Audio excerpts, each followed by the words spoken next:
देखो यार, बहुत कम ऐसी मूवीज होती हैं जिनके सीक्वल मतलब पार्ट 2 उनके ओरिजिनल पार्ट 1 के आसपास तक पहुंच पाते हैं, लेकिन इस बार कमाल हो गया भैया। OMG 2 अक्षय कुमार की काफी ज्यादा कंट्रोवर्शियल फिल्म फाइनली थिएटर्स में आई और लिटरली सबके होश उड़ा के चली गई। कम शब्दों में बोलूं तो शायद ये बॉलीवुड की हिस्ट्री में बनने वाली आज तक की सबसे बोल्ड फिल्म होगी, बोल्ड लेकिन जरूरी। और कमाल की बात जानते हैं, फिल्म को बनाया गया है इतने नॉर्मल तरीके से जैसे मानो कुछ हुआ ही ना हो। ये सीन देख रहे हैं पीकी ब्लाइंडर्स वाला, सेम यही हालत कर दी है अक्षय कुमार की फिल्म ने पब्लिक के दिमाग की। कहानी एक अजीबोगरीब वीडियो से शुरू होती है जो अचानक से इंटरनेट पे फैलता है और एक बड़े स्कूल में पढ़ने वाला बच्चा सस्पेंड हो जाता है। उस वीडियो में जो कुछ भी है उसका पूरा इल्जाम डाला जाता है इस बच्चे के पिताजी पे, क्योंकि दुनिया के हिसाब से खुद महादेव के मंदिर में सेवा करने वाले इंसान का बेटा ऐसा गलत काम कैसे कर सकता है। अब गलती हुई तो सजा भी मिलेगी, पाप से छुटकारा पाने का सबसे आसान रास्ता मौत। जी हाँ, लड़का जाता है ट्रेन की पटरी पे और सब कुछ पीछे छोड़कर दुनिया को अलविदा कर देता है। बट फिर होता है एक चमत्कार, क्योंकि लंबी चौड़ी ट्रेन भी इस लड़के का कुछ नहीं बिगाड़ पाती,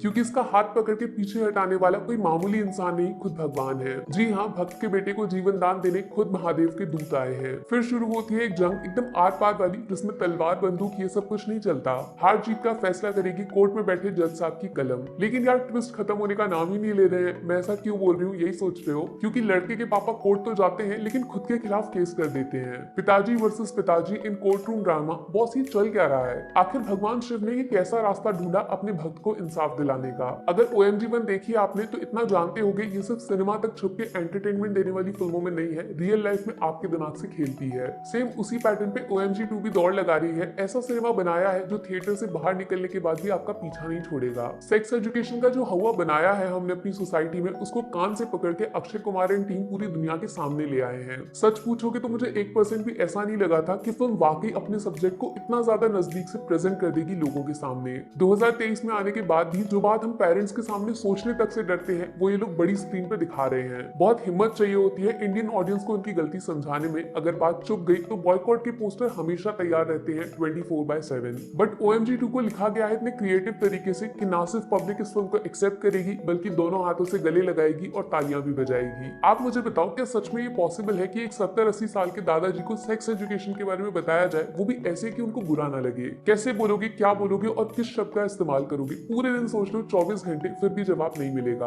अब समझे OMG 2 का काम कितना टेढ़ा मेढ़ा और मुश्किल था, बट वो फिल्म कितनी पावरफुल होगी जो इन दादाजी के चेहरे पे गुस्सा नहीं हंसी लेकर आए। पहले एक बात क्लियर कर देती हूँ मैं, OMG 2 अक्षय कुमार की फिल्म नहीं है, वो कैमियो प्ले कर रहे हैं। बट अक्षय कुमार का स्क्रीन प्रेजेंस सच में गॉडली है इस बार। वो जब जब स्क्रीन पे आते हैं अपने आप दोनों हाथ ठीक ऐसे एक दूसरे से चिपक जाते हैं। क्या आपको महाकाल की भस्म आरती के बारे में पता है, जिसमें बाबा को नहलाया जाता है किसी मुर्दे की चिता से उठाई गई ताजी राख से? इस सीन को फिल्म में इतने क्रिएटिव लेकिन भयानक तरीके से दिखाया है अक्षय कुमार के थ्रू, लिटरली आपके शरीर पर रोंगटे खड़े हो जाएंगे। कम बैक करो तो ऐसा करो कि 4 नहीं 4 लाख 4 करोड़ लोग पूछे इतनी हिम्मत कहां से लाते हो भाई ऐसा डिफिकल्ट सब्जेक्ट सिलेक्ट करने की। OMG 2 का फेस जरूर बनाया गया है अक्षय कुमार को, जिनको थैंक यू बोलना तो बनता है, क्योंकि उनकी वजह से ये फिल्म लोगों की नजरों तक पहुंच गई। लेकिन असली मेहनत का क्रेडिट, इसकी बॉडी, पूरा शरीर सिर्फ और सिर्फ 2 एक्टर्स को जाना चाहिए। एक तरफ पंकज त्रिपाठी और दूसरी तरफ यामी गौतम, जो एक दूसरे के खिलाफ भिड़ते हैं कोर्ट रूम के अंदर और फिल्म का असली मैसेज लोगों तक पहुंचाते हैं। यहाँ पे आपको पता चलेगा कि एक पावरफुल राइटिंग जब नेचुरल दमदार एक्टिंग के साथ टकराती है ना, तो स्क्रीन पे कैसा जादू हो सकता है। सच पूछोगे तो मेरे ख्याल में इन दोनों से ज्यादा अंडररेटेड एक्टर पूरे बॉलीवुड में कोई नहीं है। पंकज त्रिपाठी ने ऐसा रोल प्ले किया है जिसकी तरह आप खुद बनना चाहोगे, जबकि यामी गौतम आपका प्रेजेंट है जो आप आज इस वक्त सोचते हो। हाँ, लेकिन एक बात ये भी है कि पिछली वाली फिल्म का कोर्ट रूम ड्रामा थोड़ा ज्यादा एक्साइटिंग था, मतलब कौन जीतेगा कौन हारेगा वो एंड तक समझ नहीं आता।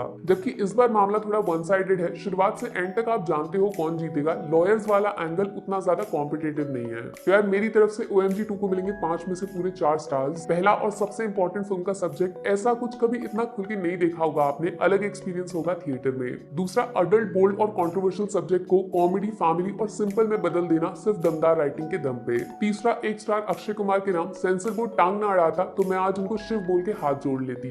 यामी गौतम और पंकज त्रिपाठी की ना सिर्फ परफॉर्मेंस बल्कि रियल लाइफ जैसा फील कराने वाले कैरेक्टर्स को तैयार करना, तालियां। चौथा, जिस चालाकी से OMG 2 को OMG 1 के एकदम उल्टा प्रेजेंट किया इन लोगों ने, वहां बिलीफ का बिजनेस था तो यहाँ सिर्फ बिलीफ है। भगवान शिव को कहानी में इन्वॉल्व कर देना, उनके साथ नंदी का रिश्ता बताना बिना कुछ बोले, और छोटी छोटी क्रिएटिविटी जैसे ट्रक से पंकज त्रिपाठी का एक्सीडेंट होना तो उस पर बाबा महाकाल का फोटो होना, इवन अक्षय कुमार की एंट्री पे एक स्पेशल बैकग्राउंड म्यूजिक, जो ये चीजें सब कमाल है यार। नेगेटिव्स में बस एक शिकायत, वो कोर्ट रूम वाला ड्रामा थोड़ा और ऑथेंटिक बन सकता था, लेकिन शायद तब वो कॉम्प्लिकेटेड हो जाता, लोगों को हजम नहीं होता। बट फिल्म प्रिडिक्टेबल हो जाती है ज्यादा सिंपल होने की वजह से, इसीलिए सस्पेंस फैक्टर किल हो जाता है। बहुत साफ साफ बोलूंगी मैं, गदर 2 वर्सेस OMG 2 के बीच में अगर आप कंफ्यूज हुए इस वक्त, अगर पैसा है टाइम है तो दोनों देखो, कोई नहीं रोकेगा, लेकिन दोनों में से सिर्फ एक देखनी है तो OMG 2 जैसा सिनेमा बार बार नहीं बनेगा।